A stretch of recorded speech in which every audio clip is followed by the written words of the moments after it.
Assalamu alaikum wa rahmatullahi wa barakatuh. So folks, when we start this little description of Al-Masjid Al-Qibli, what everyone knows as Masjid Al-Aqsa, which I'll explain about later, with this incredible and most beautiful dome.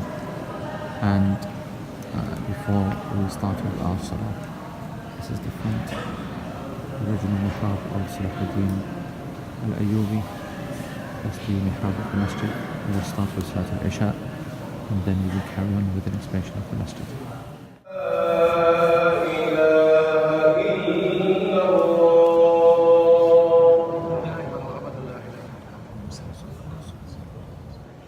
استقيموا بالصلاة يرحمنا ما يرحمكم الله.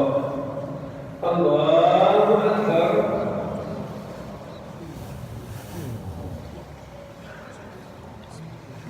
الحمد لله رب العالمين الرحمن الرحيم مالك يوم الدين إياك نعبد وإياك نستعين اهدنا الصراط المستقيم صراط الذين أنعمت عليهم غير المغضوب عليهم ولا الضالين.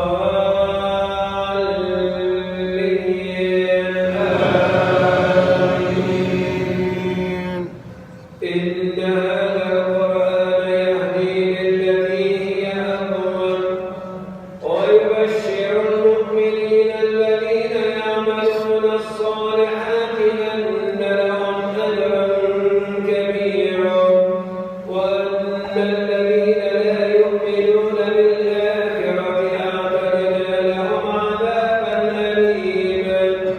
ويدعو الإنسان بالشر دعاءه بالخير وكان الإنسان عجولا.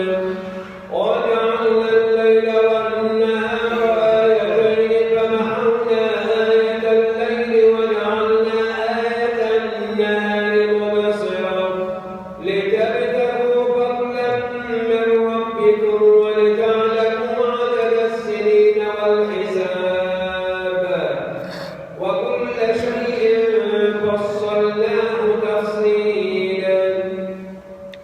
وكل إنسان ألزمناه طائره في عنقه ونخرج له يوم القيامة كتابا يلقاه منشورا اقرأ كتابك كفى بنفسك اليوم عليك حسيبا.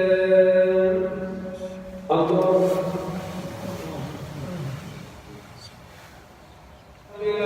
العالمين الرحمن الرحيم مالك يوم الدين إياك نعبد وإياك نستعين اهدنا الصراط المستقيم صراط الذين أنعمت عليهم غير المغضوب عليهم ولا الضالين.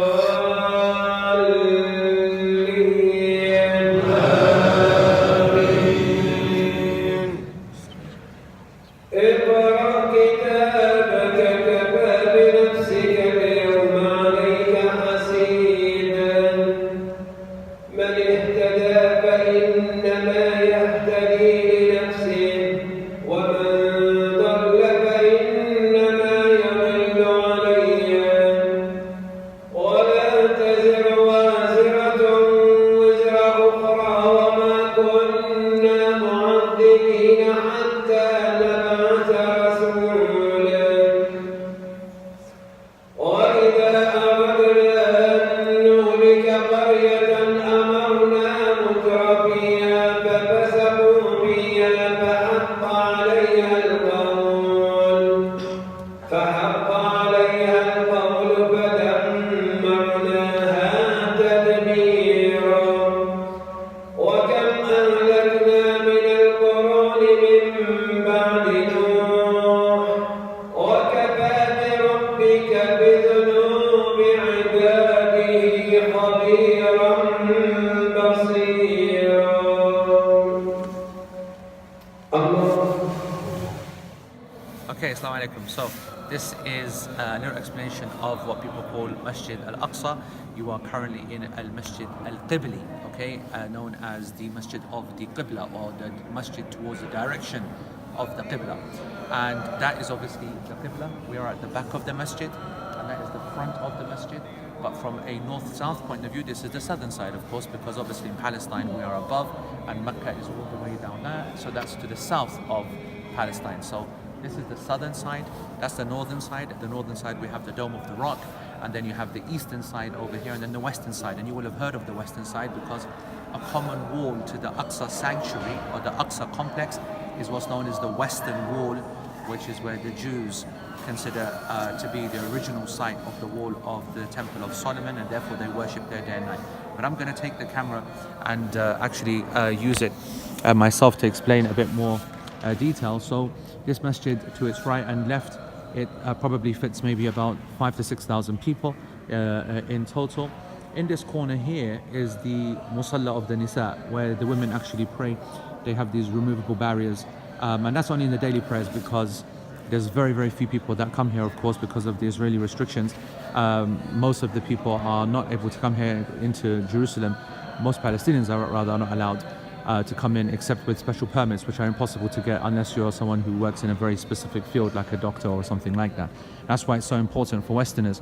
And actually I'd argue that the majority of the people who pray here every day are Westerners, or those that are able to come and visit. That's why it's so important to make this masjid busy with people coming and visiting it. So normally in the Jum'ah prayer it will be full because then they allow certain relaxations, and Muslims come from far away. So as you can see, it is a magnificent masjid in terms of its architecture and its art and its design. And this was essentially built by Abdul Malik ibn Marwan, who is the fifth Khalifa of the Umayyad, or the Umawi reign, if you like, of Khulafa.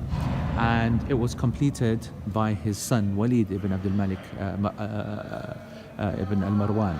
So we're talking roughly, when you're saying the majority was probably completed by around 70 Hijri, 73 Hijri, and then Walid then took over it after. So I want to go over a few kind of points and show you a few things. So the first of it is, this is the main dome up here that I started the video off before Salatul Isha, and as you can see, it is absolutely stunning in its design. However, you should know that this masjid has undergone a number of improvements and renovations by different empires, by the Uthmaniyyin, the Ottomans, over the years. And of course, there was a major fire here that was done by a Zionist, Australian Zionist, and that fire caused unbelievable damage and burnt down a lot of things here actually. And this dome was one of them. Or it was damaged rather, I should say. And it actually, there's been earthquakes that have hit this area, so it's collapsed before. It used to be made of wood previously, but now it has been renovated. And if you can see up the top, this is just a normal, that's just, I think, a message from the people. I can't even read up there.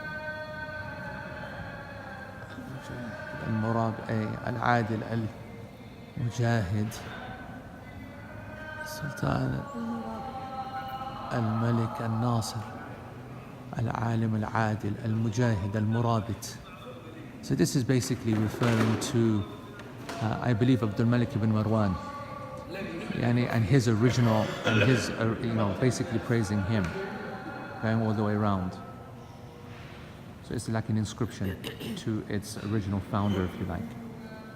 Abdul Malik ibn al-Marwan is a complicated figure, to be honest, because he's one of the great Muslim rulers, but he's also the one who punished us by giving us Hajjaj ibn Yusuf, of course. And Hajjaj ibn Yusuf killed Abdullah ibn Zubair, so he's Sahaba, of course, and so it's a complicated issue. So this is the front mihrab of the masjid. Let's have a little closer look. This, by the way, is the minbar. This minbar is very interesting because it is one of the original remaining from Salahuddin al-Ayyubi. It was made specially. Salahuddin al-Ayyubi is important because, of course, once Abdul Malik ibn al-Marwan, he made this masjid.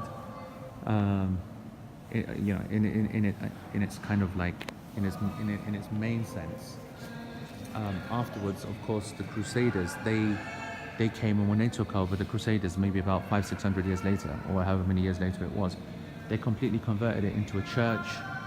They made it into rooms and kind of inns, and abused the whole area, to be honest. But then Salahuddin al-Ayyubi, when he came and took it back, then they renovated it, and that's what this here says. So let's try and read this. Bismillahir-Rahim. So this mihrab al-Muqaddas, this holy mihrab, and it was for al-Masjid al-Aqsa. That was set up, mu'assas by Abdullah, and what's his name, Yusuf ibn Ayyub. What does that say? Ibn Ayyub Abu al-Mudaffar al-Nasir Salahuddin wal-Dunya. That's excellent. Al-Ayyubi. Okay, so that is basically referring to Salahuddin al-Ayyubi, and who at his hands this place was opened up in the year 583. 583 of the Hijrah, and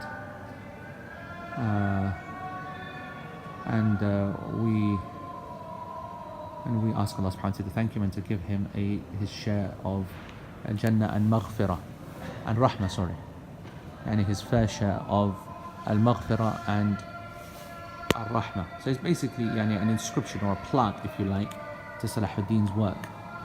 And Allah, to be honest, he did a great job for this ummah, subhanAllah. So this is the mihrab where the Imam will actually stand. And if you have a look at this, I found this very interesting. If you look at this, I'm going to turn the camera, but I don't know if that was going to help. But if you see, this is Kufic script. It's got beautiful lighting, but this Kufic script is like one of the ancient scripts, and it doesn't have any of the diacritical marks. But if you look closely, so you try to work out what it says. Look. What do you think? What do you folks think? Al-Aqsa. Okay. Masjid Al-Aqsa. Okay. Something Masjid Al-Aqsa. What do you think? باركنا حوله. Is the ayah? It is indeed.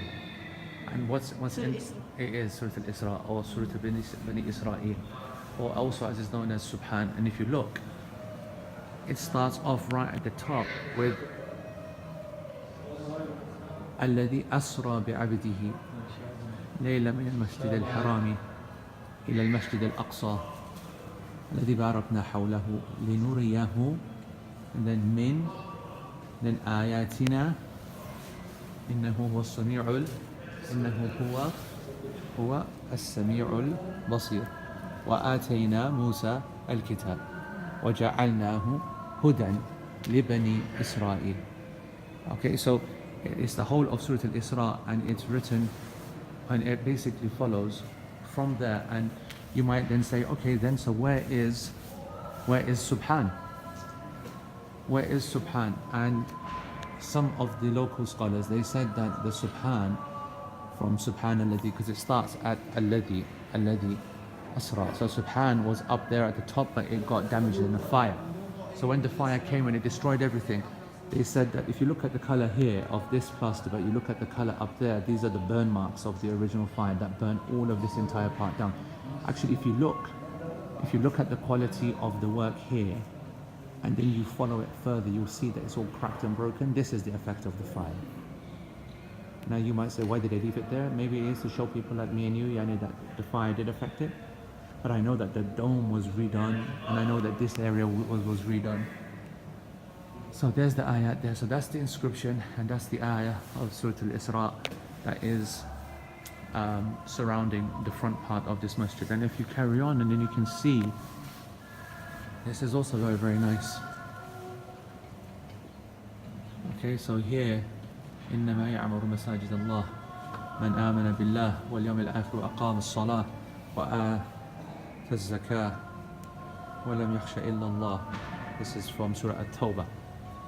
So some verses that are referring to the building of the mosque, of the mosque itself. إن الله, and this is a separate part of it as well, separate ayah. إن الله مع الذين اتقوا والذين هم محسنون. Again from the Quran. So you got a number of ayat. Oh, and also what we left actually earlier on is up here. You can see here. If you look here, all the way around, we can work this out. Going all the way around. Let me hold it there.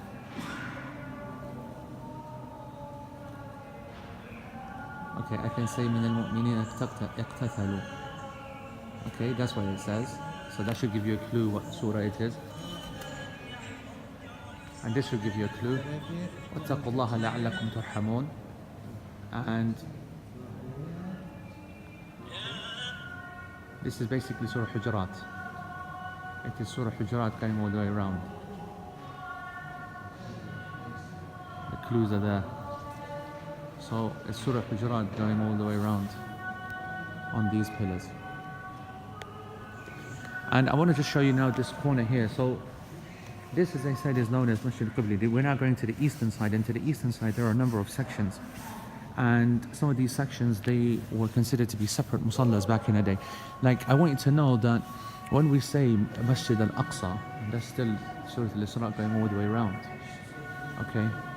There are a number of sections that they believe when Umar radiallahu anhu, of course, came to this area in his khilafah, and he asked Ka'ab to identify to me where Masjid Al-Aqsa is, and Ka'ab showed him the general area. So this is a separate side area here. It's like a side room. And you have this mihrab here. I just want you to show you this mihrab.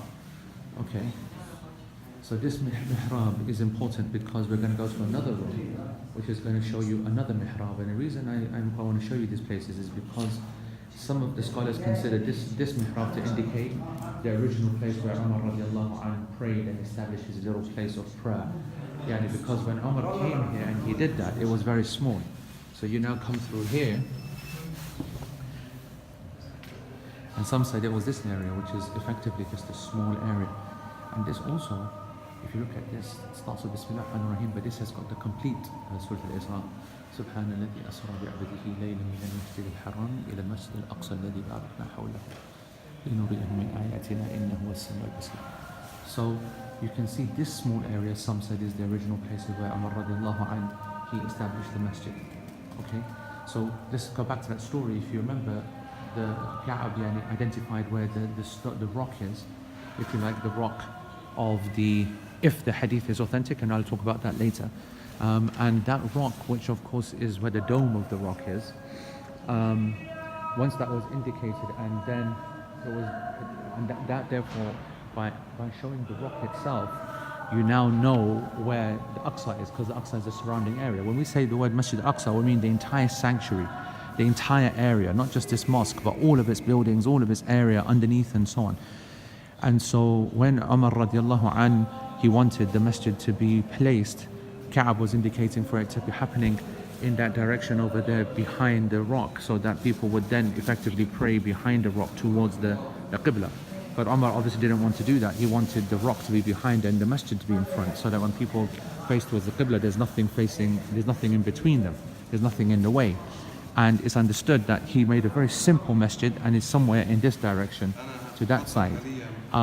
So this masjid here was a complete later invention. There's no way that anyone can say that if I pray in the front row here or over there, I'm actually praying in the place where the Prophet ﷺ prayed. Because in the hadith of Isra and Mi'raj, the Prophet ﷺ didn't describe a big masjid or a small masjid or anything. He just said that I came to this area, I left Buraq, and I prayed 2 rak'ah, and I prayed a salah. And we don't know how small or how big, even if there's anything here. That's why when we talk about Aqsa, we talk about the area, not the masjid itself. And the actual name for this area, this masjid that we call Masjid Al-Aqsa, is Al-Masjid Al-Qibli. And therefore we can say that there's maybe 7, 8 different kind of areas for the Aqsa kind of masajid. So all of it actually that you pray, all of it when you pray is somewhere that is rewarded. this would be called Masjid al-Qibli. So this one would be the main one that you would pray, the main masjid, Masjid al-Qibli. And that you could call Masjid Umar, that area over there, or the Musalla of Umar. Over there to that side, this direction over there, that's closed now. That's called the Musalla of the Nisa. The women used to pray there, but now it's been changed to that of, it's a library now. But before, it used to be actually the place where the women used to pray. On the other side of that is what's known as Masjid Buraq. So where Buraq, where the animal that the Prophet ﷺ rode on to get here, where that was meant to be left, that's also one of the musallas that is still in operation. And then you've got the Masjid of Maghariba meaning the Maghrib side, the western side, so that's also over there in the corner. Then you've got the main one, which is the Qubbat al-Sakhra, which is Dome of the Rock, and that's also a masjid, and the women pray in there when it comes to Jum'ah, but it's also one of the masajid. And then the last one, which you can't see, there's a few more.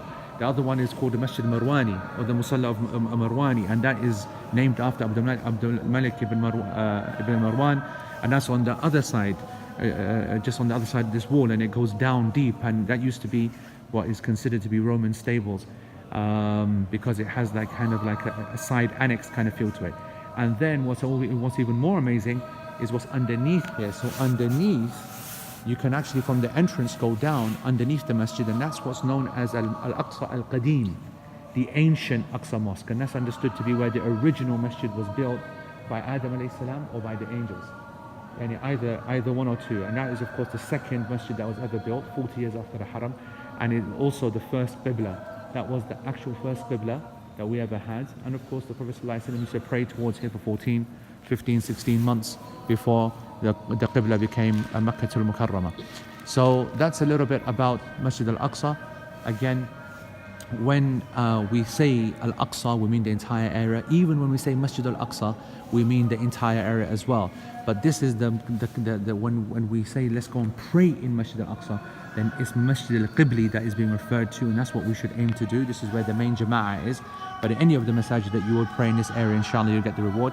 This is the position where the mu'adhin gives the adhan. It's like a raised platform, and this is used sometimes when they want to make the Jama'ah here to increase the rows. The problem, of course, being at the front is that there are a lot of pillars, and that means that you get a lot of interference in the actual lines itself. So normally what they would like to do is that they would come and they would pray out here.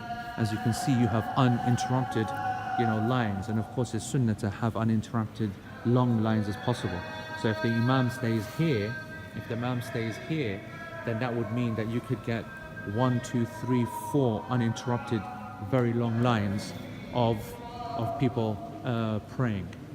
And as you can see, the masjid is actually quite big, and Abdul Malik ibn Marwan, when he did this, there are some rumors, and in actual fact if you read what Ibn Kathir said, Ibn Kathir argued that the reason that he made this so magnificent and grand was almost as a way to kind of like make his, obviously every ruler likes to make his mark architecturally and politically on different things, but this was almost him getting back, or him trying to take attention of people going to Hajj, because he had done a major crime there. There's a major issue that they laid siege to the Haram, Masjid al-Haram, in order to get Abdullah ibn Zubair out.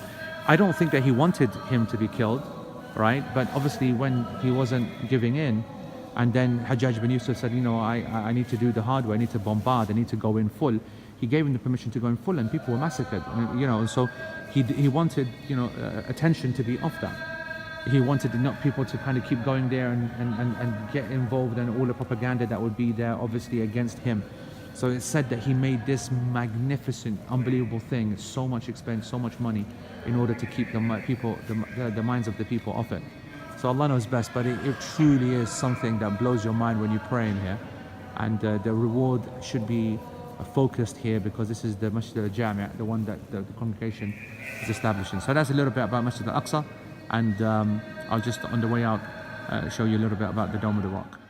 Just another addition as well. You see these areas to the side, to the eastern side, there's a lot of things that people say. They say that here is the mihrab of Maryam and the mihrab of Zakaria, and we don't have any evidence to indicate where those are. These are obviously side portions to the masjid, if that's the front of it, and you look at these side rooms, and that these are indicating either the mihrab of Umar or the mihrab of Maryam or the mihrab of Zakaria. There's no evidence for any of that.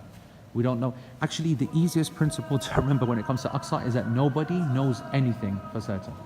Literally, nobody knows anything for certain. And that even goes to the extent of the rock itself. Except for the reward, exactly. Even the rock itself, we're not even sure there's a big rock, yeah. It's been guarded, and it's always been guarded. The Jews consider it to be the holiest of holies, the most important foundation stone of the world. But for the Muslims, even we don't believe that. Number one, number two, even if it's a stone from where the Prophet ﷺ did hijrah, did the mi'raj from, so what? It's not something that the companions considered important, and it's not something that we should consider important either. So. It's not a cop-out to say that we have no idea about the place or position of anything in this masjid. There's nothing wrong with that. And actually it helps us, because then therefore emphasizes that the entire area is blessed, that the entire area is special, and that we shouldn't focus on any one small part or one small corner. The masjid remains open for about an hour after Isha. I mean, it's freezing cold winter we've chosen at this time to come, alhamdulillah. But next time we're going to come in the summer, and hopefully it'll be a lot easier to go around and move around, because it's absolutely freezing right now. So now, as you can see, these huge doors are normally all open, but they've closed them because of the wind. So they only kept one open for now. And so you can see now from the back of the masjid, that is now the front. And now we're going to walk out to the northern side, okay, or to the back of the Aqsa complex. That's the southern side, but it's the front, of course, towards the Qibla. Let's now go out towards the back. So now we've exited from Masjid Al-Aqsa, or Masjid Al-Qibli, or Al-Jami' Al-Qibli, and now we're going back, and that's when you go across the Aqsa complex, and on the way back you see now Al-Qubbat Al-Sakhra, the dome of the rock. And obviously this is an incredibly, magnificent, mesmerizing building. And the story behind that is also very similar in that Abdul Malik ibn al-Marwan, he also wanted to leave his mark on this stone, the stone which is inside, and he built a dome around it and spent some huge sums of money. Literally, cost was not spared in any kind of way. You can see the general boundaries of what is understood to be the Aqsa sanctuary all the way down to the end where those lights are. That's the eastern side, and then that's the western side over there. And if you imagine, and yes, the ground's shining because it's rained. That's what happens when you come here in January. That's where Masjid al-Buraq is over there, and that's where the Masjid al-Maghariba is over there, and that's where the Maghribi gate is. There's about, I don't know, I'm not too sure, 11 gates or something like that surrounding the entire sanctuary. And each of those gates are guarded by Israeli soldiers. They restrict the people, question you, check whether you're Muslim, and just give you a hard time, frankly. And you have lots of little buildings all the way around, lots of little minarets, lots of little kind of domes, and little kind of summer kind of chill areas, if you like. And those were used to be used back in the day either to commemorate someone. They have no Islamic function, like that there, for example. You see this. That's just a great place just to sit underneath. They used to study there. Nice weather, you'd be studying. You've got various arches, various little kind of, this thing here is a commemorative kind of mihrab, and you've got little buildings, and all of these little kind of things are to commemorate someone. So that is there's so many stories about the gold on this, and it used to be tiled, and Sulaiman the Magnificent did a major renovation of it, and there's no doubt that they went to town on this, and there's so much extravagance, it's not right, but it was done to create something that Muslims could be proud of, so they could dominate, because over there in that direction you can see the Church of the Holy Sepulchre, and that of course is where the Christians believe that Isa alayhi salam was crucified and then killed in the 14 steps of the Via Dolorosa, the final kind of the last moments of Isa's journey from prison to crucifixion, and then eventually, of course, resurrection, according to Christian theology. And it's a magnificent area, magnificent church. And so it was always understood that they've spent so much money on the surrounding huge things and relics, so why not us? And frankly, whatever we criticize and whatever we say, they did a sick job, because you know what, when you come here, this dominates the area, dominates Jerusalem. And ironically, of course, this is the holiest site possible for Jews. So holy that they're not even allowed to go in. They're not even allowed to be in his presence, according to some of them. Obviously, this is not a place for Orthodox theology of the Jews or Judaism, but it's closed now. But inside you've got the rock, and this rock, as I said, some of the scholars, and to be honest, it's very weak to believe that, but Allah knows best. I mean, there's some rational ideas behind it, because the rock in the middle, it would have been the highest point in this area. And if you're going to ascend to the heavens, you would have think from a rational point of view that you would ascend from the highest place. But that does not necessarily mean that it was from here. Regardless, certainly the Jews consider it to be the foundation stone, a stone which is floating, and that, you know, represents the beginning of the earth, or the creation of the earth, and in between the heavens and the earth, and what else. And for them, this area is called the Temple Mount, and it's the super holiest place ever. And however, the Muslim service to look after it and to protect it and honor the area created the most iconic building, maybe second only to the Kaaba in terms of iconic nature or status, from more than Masjid Nabawi.